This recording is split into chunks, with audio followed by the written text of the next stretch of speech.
오늘은 열왕기 하 24장 8절에서 17절 말씀을 통해 하나님께서 우리 가운데 일해 가시는 그런 내용들 가운데 특별히 주의 말씀, 여호와의 말씀과 같이 되었더라라는 제목으로 함께 은혜를 나누겠습니다. 사람은 저마다 삶을 살아가는 기준이나 원칙이 있습니다. 그 기준과 원칙은 사람에 따라 다릅니다. 어떤 사람은 경험을 중요하게 여기는 사람이 있고요. 어떤 사람은 자기가 알고 있는 지식을 삶의 중요한 원리로 삼는 분들도 계십니다. 또 어떤 분들에게는 감정적인 느낌이나 또 마음의 상태가 삶을 움직여가는 가장 핵심적인 내용이다라고 그렇게 느끼고 살아가는 분들도 존재합니다. 여러분들의 삶은 어떠십니까? 여러분들의 삶을 결정하고 또 주어진 삶에 반응하는 모습 가운데 어떤 내용들이 가장 중요하고 가장 핵심적인 내용으로 작용하고 계십니까? 아마 각자가 다르리라 생각됩니다. 여러분들 개개인의 삶이 다르실 텐데 오늘 본문 말씀을 통해서 우리가 무엇을 근거로 어떤 내용 가운데 살아야 되는지 그 원리와 내용들을 파악하는 그런 시간이 되었으면 좋겠습니다. 특별히 이스라엘의 마지막 왕정 시대의 모습을 기록하고 있는 우리 열왕기하 24장의 말씀을 통해서 하나님이 이 세상을 어떻게 주관하고 계시고 또 어떻게 그들의 삶 가운데 역사하고 계시는지를 함께 나누도록 하겠습니다. 사실 오늘 본문은 이스라엘의 마지막 그 한 짧은 시간들의 역사를 기록하고 있습니다. 이제 시드기야 왕이 마지막 왕인데 그 전왕인 여호야긴 왕에 대해서 다루고 있습니다. 사실 이렇게 몇 주일에 걸쳐서 열왕기하 20장 이후의 삶들을 지켜보게 되면 마치 브레이크가 고장난 자동차가 그렇게 낭떠러지를 향해서 달려가는 듯이 통제되지 않고 제어되지 않은 상태에서 파국을 맞이하는 그런 모습 가운데 본문이 우리 가운데 주어지고 있습니다. 그럼에도 불구하고 한 가지 영원히 지속되는 끊이지 않는 한 가지 내용이 있는데 그것은 왕위가 다윗의 혈통으로 이어져 가고 있다는 겁니다. 이 정도 되면 다른 성씨를 가진 그런 사람에 의해서 왕위가 넘어갈 듯한데 여전히 위태위태하지만 그 왕위가 다윗의 혈통으로 지속되고 있다는 겁니다. 전체적인 그림은 낭떠러지를 향해 브레이크가 고장난 차가 달려가는 듯이 위태해 보이지만 그 왕위 계승을 보면 여전히 하나님께서 그 남유다에게 은혜를 베풀고 계시고 이스라엘에게 은혜를 베풀고 계시다라고 하는 것들을 확인하게 됩니다. 왜냐하면 하나님의 약속이 다윗 혈통의 영원성이 있었고 그 다윗 왕조의 지속성 가운데 오늘 나라가 위태하지만 계속해서 그 왕위가 다윗의 후손으로 이어져가는 모습을 보면 하나님의 약속이 신실하시다라고 하는 것들을 보게 됩니다. 우리는 위대한 왕이었던 요시야 왕의 개혁과 부흥을 경험했습니다. 그럼에도 불구하고 그 개혁과 부흥이 그들에게 예고되었던 그 멸망을 돌리지는 못했죠. 그렇게 요시야 왕의 갑작스런 죽음과 함께 아들이었던 여호아스 왕이 왕위로 등극을 하지만 이내 폐위를 당하게 되고 이복형이었던 여호야김이 이름을 바꾸면서 그렇게 왕위로 등극을 합니다. 그럼에도 불구하고 이 이스라엘 나라는 하나님을 의지하고 신뢰하기보다는 애굽과 바벨론이라고 하는 세상의 힘의 균형의 움직임에 따라서 춤을 추게 됩니다. 우리가 잘 아는 것처럼 요시야 왕은 애굽을 대적하려 했고 애굽을 대적하려 한 그 결과로 죽음을 맞이하고 자기의 아들인 여호아스가 폐위가 되며 자기에게 추정할 만한 여호야김을 그렇게 왕위로 등극을 시킵니다. 그런데 세계 정세는 애굽의 우위에서 바벨론으로 넘어가게 되죠. 그렇게 바벨론의 강성함에 따라서 다시 남유다 그 이스라엘 백성들은 바벨론에 또 수완 노릇을 하게 됩니다. 그러다 바벨론이 힘이 약해지자 다시 그 바벨론에게 항거하는 모습으로 그렇게 맞서게 되고, 그 맞서는 모습 가운데 바벨론의 왕이었던 느부갓네살은 이스라엘을 공격합니다.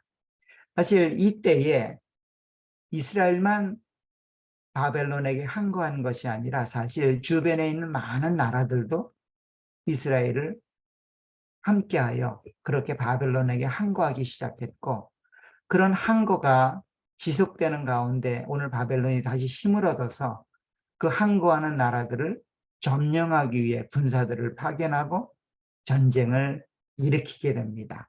이런 상황에 오늘 여호야긴이 맞닥뜨리게 된 통치 시간을 오늘 본문이 기록하고 있습니다.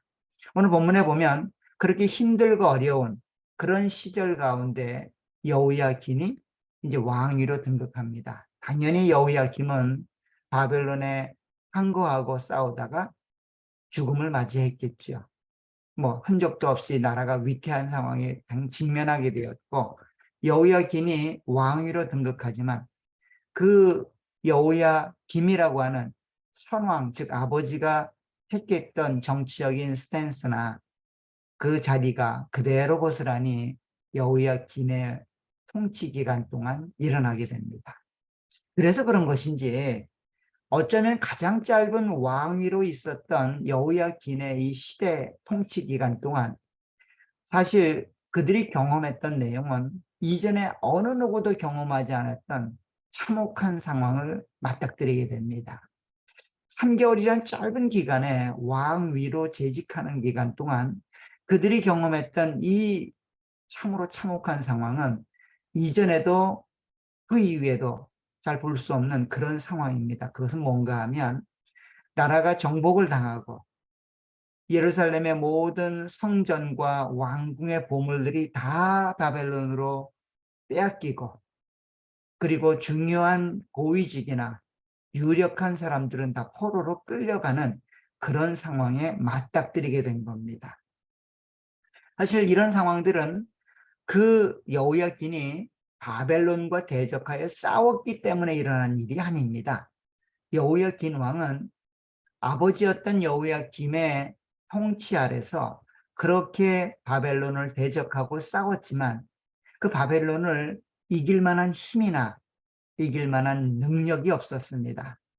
그래서 그 전쟁에서 여호야김은 죽었고, 여호야긴은 아버지를 이끌어 왕위에 올랐지만 바벨론이 예루살렘을 침공해 오자 곧바로 손을 듭니다. 항복을 하게 되죠. 자, 그 내용이 12절에 보면 이렇게 되어 있습니다.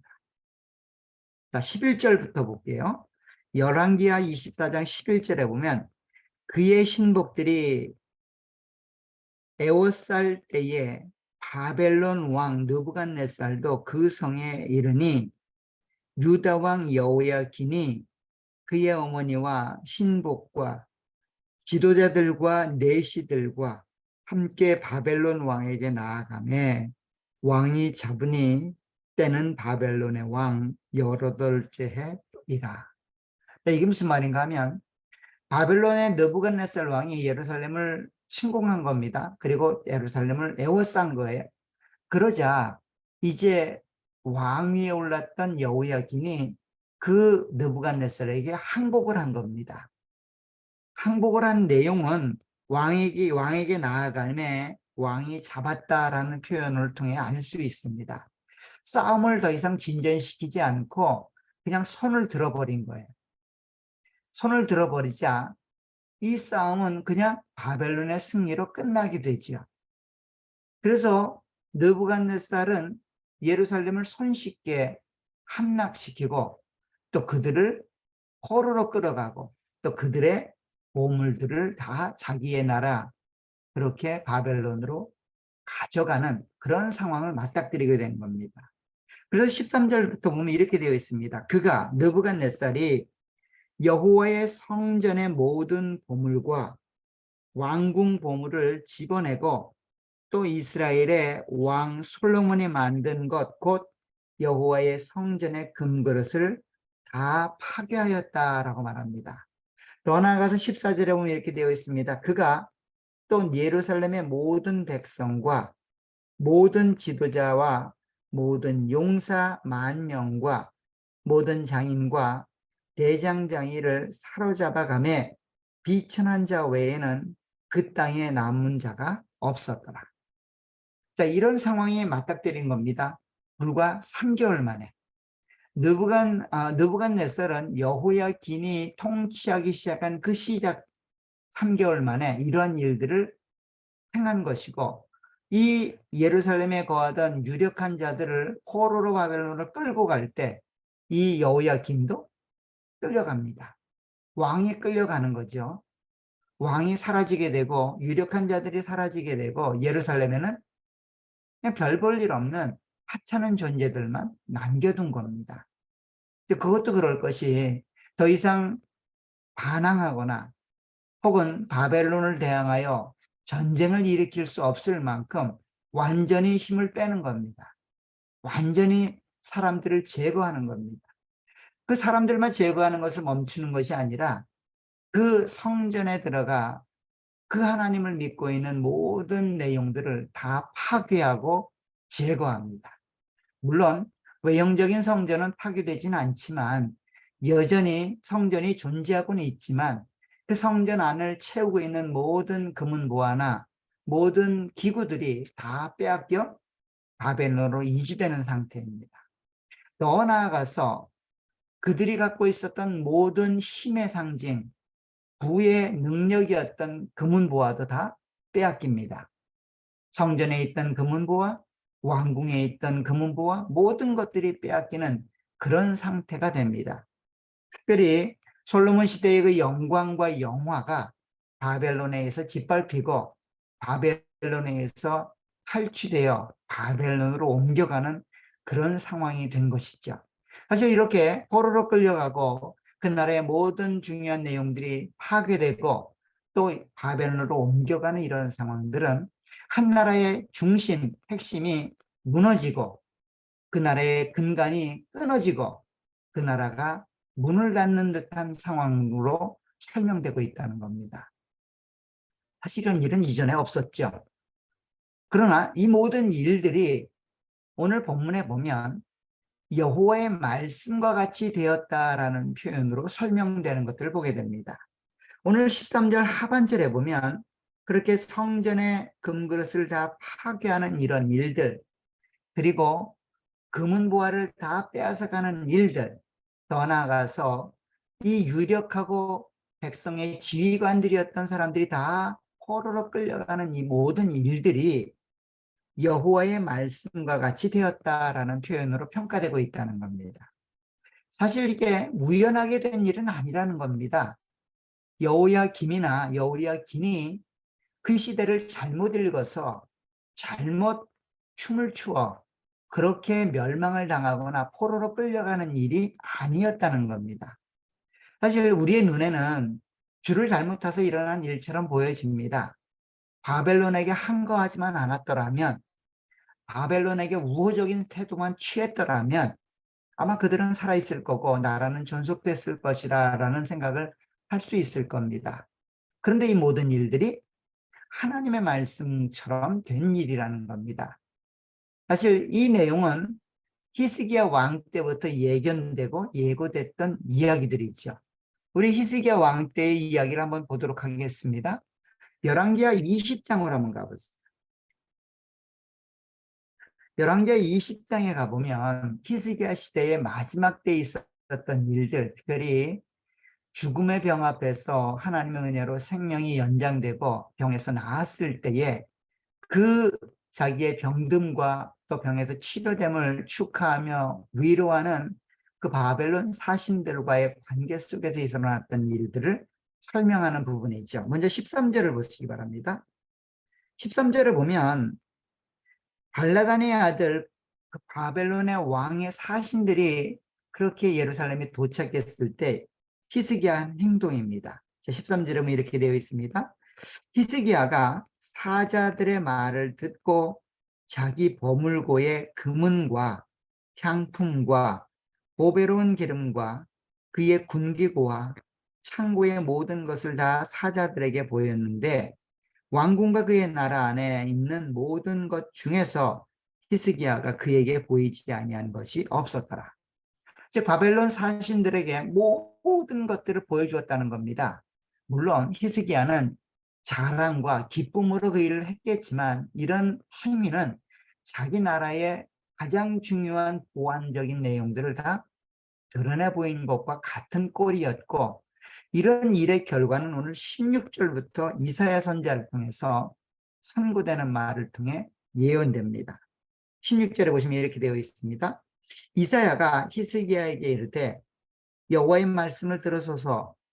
여호와의 말씀이 날이 이르리니 왕궁의 모든 것과 왕의 조상들이 오늘까지 쌓아두었던 것이 바벨론으로 옮긴 바 되고 하나도 남지 아니할 것이요 또 왕의 몸에서 날 아들 중에서 사로잡혀 바벨론 왕궁의 환관이 되리라 하셨나이다 하니. 즉 이 시대의 이스라엘을 통해서 히스기야에 주었던 이 예언의 말씀이 오늘 본문을 통해서 실현되고 있는 겁니다. 오늘 17절에 보면 여호와의 말씀이 날이 이르리니 왕궁의 모든 것과 왕의 조상들이 오늘까지 쌓아두었던 것이 바벨론으로 옮긴 바 되었다는 겁니다. 하나도 남지 않게 되었다는 겁니다. 이 일이 오늘 느부갓네살 손을 통해서 여호야긴 시대에 일어난 겁니다. 왕궁의 보물, 성전의 보물, 성전 안의 모든 기구들, 그리고 예루살렘 성에서 그 나라를 다스렸던 모든 유력한 자들이 다 바벨론으로 옮겨가게 되죠. 여호야긴 왕도 옮겨가게 되고 우리가 잘 아는 유력한 자들 중에 다니엘이라고 하는 사람들도 다 이때 끌려갑니다. 다니엘의 세 친구도 그렇고요. 유력한 자들이 다 끌려가게 되는 겁니다. 그런데 이 이야기를 오늘 본문에서 보게 되면 핵심적인 내용으로 여호와의 말씀과 같이 되었다라는 평가를 내리고 있는 겁니다. 사실 여호야긴 혹은 여호야김이 그 시대를 잘못 읽어서 바벨론에게 대적했기 때문에 일어난 일이 아니라는 겁니다. 하나님의 말씀이 이 일들을 이루고 계시다는 거예요. 그 하나님의 말씀은 너희 나라가 문을 닫게 될 건데 그 문을 닫게 되는 일들 가운데 하나는 모든 왕궁과 성전의 보물들, 중요한 성물들이 다 빼앗기게 될 것이고 더 나아가서는 유력한 자들이 다 끌려가며 네 아들이었던 다윗 왕, 그 왕조의 왕위를 다짐할 아들들도 다 끌려가게 된다는 겁니다. 이 사실이 히스기야 시대 때 유보가 됐고 요시야 시대 때도 유보가 됐습니다. 그런데 오늘 여호야긴 왕 때 그 일이 일어난 겁니다. 그래서 사실 이런 내용들은 말씀을 통해 성취된 내용들이고 성취된 내용들에 대한 표현을 오늘 15절, 16절에서는 바벨론으로 옮겨갔다는 말을 강조적으로 설명합니다. 자, 15절부터 보세요. 열왕기하 24장 15절에 보면 이렇게 되어 있습니다. 그가 여호야긴을 바벨론으로 사로잡아 가고 왕의 어머니와 왕의 아내들과 내시들과 나라의 권세 있는 자도 예루살렘에서 바벨론으로 사로잡아 가고 또 용사 7,000명과 장인과 대장장이 1,000명 곧 용감하여 싸움을 할 만한 모든 자들을 바벨론 왕이 바벨론으로 사로잡아 갔다라고 말합니다. 여기 보면 계속해서 바벨론 왕, 바벨론으로 그렇게 이스라엘 왕, 예루살렘에서 끌려갔다라는 말이 3번 반복이 되고 있는 거예요. 결국 이스라엘이 하나님의 약속을 따라 약속의 땅인 가나안, 그 이스라엘 땅 안에 머물러야 되고 그 머무르기 위하여 출애굽을 했는데 이제 다시금 또 다른 애굽인 바벨론으로 옮겨가고 있는 형태인 겁니다. 사실 이 내용은 굉장히 암울하고 비현실적인 모습처럼 보이지요. 사실 처음에 애굽에 내려갔을 때 이스라엘은 하나님의 명령에 따라서 그렇게 야곱의 후손들과 함께 애굽 땅에 내려갔죠. 430년의 기간에 하나님이 유예 기간을 통하여 그들이 돌아오게 됩니다. 돌아와 땅을 약속받은 그 땅에 나라를 형성하게 되죠.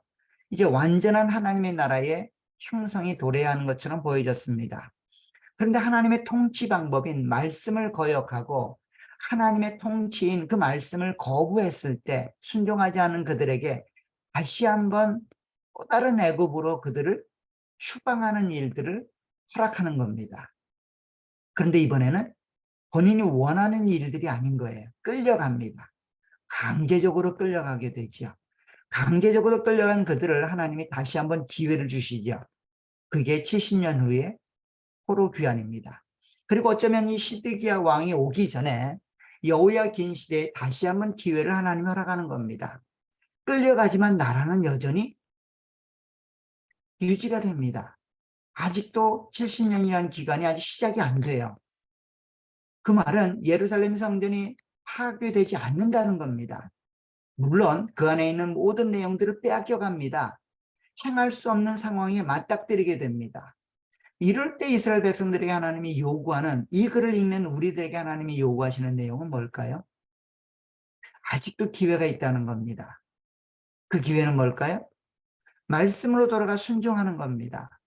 애국과 바벨론이라고 하는 세상에 춤을 추는 것이 아니라 내 모든 생명과 내 미래는 하나님의 말씀에 순종하는 것에 달려있다고 하는 것들을 기억하는 겁니다. 그래서 하나님께 돌아와 순종해야 되는 거예요. 순종하지 않으면 어떻게 됩니까? 말씀에 순종하지 않으면 말씀처럼 된다는 겁니다. 말씀이 순종하면 하나님은 은혜를 베풀고 순종하지 않으면 심판을 내리시겠다고 약속합니다. 그가 누가 됐든, 그가 어떤 상황에 놓여 있든, 그가 어떤 과거의 삶을 살았던 중요하지 않다는 겁니다. 하나님의 말씀에 순종하느냐 순종하지 않느냐는 거예요. 이것이 오늘날 우리들에게도 그대로 적용됩니다. 우리는 세상에서 삶을 살아가다 보니 세상에 잘 보조를 맞추고 세상에 잘 감당하고 세상의 영향 아래 순종하면 잘 유지되는 듯이 보입니다. 그러나 세상을 거부할 때는 끊임없는 고난과 어려움을 당하는 듯이 보입니다. 그런데 정말 중요한 건 뭘까요? 그 세상을 주관하시는 분이 누구라는 겁니까? 하나님이라는 거예요. 하나님이 그 세상을 주관하고 있습니다. 바벨론을 이렇게 세우신 분이 누굴까요? 하나님이시죠. 하나님이 애굽도 세우고 바벨론도 세웁니다. 하나님이 애굽도 파하고 바벨론도 파할 수 있습니다. 그렇다면 애굽과 바벨론 사이에서 춤을 춰야 되는 것이 아니라 하나님 앞에서 춤을 춰야 되는 거죠. 하나님이 누구인지를 알고 그분 앞에 우리의 삶이 달려있다라고 하는 그런 경각심을 갖고 그 말씀 앞에 순종하고 말씀을 끝까지 의지하고 말씀을 따라가는 삶을 살아야 된다는 겁니다. 눈에는 세상이 더 커 보이고 세상이 더 강력해 보일 겁니다. 이 세상을 거부했다가는 그냥 소리도 없이 흔적도 없이 사라질 것 같습니다. 그러나 소리도 없이 흔적도 없이 사라지는 것이 아니라 하나님이 보고 계시고 하나님이 우리를 주관하고 계시다는 것들을 기억하시길 간절히 부탁드립니다. 이제 하나님의 약속은 다시 오겠다는 그 약속 하나만 남아 있습니다. 그 말씀이 반드시 이루어질 겁니다. 그리고 그때가 되면 모든 자들은 이구동성으로 이렇게 이야기할 겁니다. 하나님의 말씀과 같이 되었다. 나는 세상에서 세상이 주는 유혹으로 세상이 될 것처럼 생각했지만 하나님의 말씀과 같이 되었더라. 내 인생은 세상의 영향을 받아 세상의 강력한 영향 아래 있는 것을 보여줘서 그렇게 세상처럼 될 것처럼 생각했지만 세상처럼 되지 않습니다. 우리의 삶은 여호와의 말씀과 같이 될 겁니다. 그 말씀을 읽고 그 말씀을 따라가는 삶을 살아가시길 간절히 부탁드립니다. 하나님은 하나님의 말씀처럼 이 땅의 미래를 결정지으십니다. 하나님의 말씀처럼 되었다는 말은 하나님이 그 세상을 주관하시고 다스리고 계시다는 말이고 지금까지 그 세상을 주관하셨고 지금도 다스리고 계시다는 말씀입니다. 하나님의 말씀처럼 된다는 이야기는 우연히 된다는 이야기가 아닙니다. 그냥 그렇게 계획해 놓으신 일대로 그렇게 이루어진다는 이야기가 아니라 지금도 그 세상을 하나님이 다스리고 계시고 움직여가고 계시고 그 말씀처럼 만들어가고 계시다는 겁니다. 그 하나님을 기억하셔서 그 하나님의 역사 앞에 순종하는 삶으로 복을 누려가시는 저와 여러분들이 되시길 간절히 부탁드립니다. 우리의 가정의 삶이, 내 개인의 모습이, 우리 공동체의 모습이, 우리 국가의 나라가, 미래가 하나님의 말씀처럼 될 겁니다. 하나님이 계획하신 대로 이루어가실 겁니다. 그 하나님의 뜻 가운데서 순종하시고 믿음으로 반응하셔서 하나님의 말씀과 같이 여러분들의 삶이, 여러분들의 가정이, 그리고 여러분들의 공동체나 우리의 미래가 결정되어질 것을 기대하고 소망하며 그렇게 말씀 앞에 순종하시는 저와 여러분들이 되시기를 간절히 축원합니다. 기도하도록 하겠습니다. 하나님 아버지 은혜와 복을 감사합니다. 여호와의 말씀과 같이 되었더라 라고 하는 말씀이 힘이 되고 위로가 됩니다. 하나님의 말씀과 같이 될 우리의 미래임을 알기에 다시 한번 그 하나님께 감사를 드려 순종하기를 소원합니다.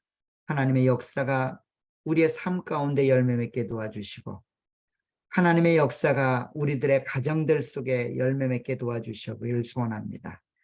하나님의 말씀의 역사가 우리의 교회 공동체 안에, 이 나라 안에 실현될 수 있도록 도와주옵소서. 그렇게 지금도 살아계셔서 우리의 삶 가운데 역사하시고 인류의 역사를 주관하시는 그 하나님의 주권과 그 하나님의 사랑하심을 우리로 경험하고 믿고 따라가는 삶이 될 수 있도록 은혜 내려 주옵소서.